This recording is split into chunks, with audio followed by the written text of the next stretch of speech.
કરસ તું? અમારે છે ને ઘરમાં મીઠાઈ ખાવા વાળા બહુ. મીઠું ખાવા તો જોઈએ જ. એટલે છે ને પેલા અડદિયા બનેલા છે. એટલે બધું આજે જ બનાવેલું છે. આ સવારે અડદિયા કર્યા, અત્યારે દૂધીનો હલવો કર્યો અને પ્લસમાં ખજૂર પાક કર્યો.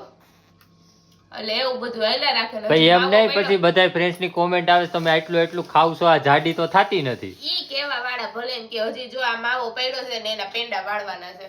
હું વાત છે. આ હું અત્યારે રસોઈનો ટાઈમ થઈ ગયો ને ગાય દોવાનો ટાઈમ થઈ ગયો ને મમ્મી ગાય દોવા આવી ગયા અને હવે કઢી ખીચડી બનાવવાની છે. કઢી ખીચડી બનાવી લઈએ ને પછી વરી પાછું છે ને આના પેંડા વાળી લેવાના છે. એટલે અમારા ઘરમાં ટોટલ 4 મીઠાઈ તો ઓલરેડી બની ગઈ છે.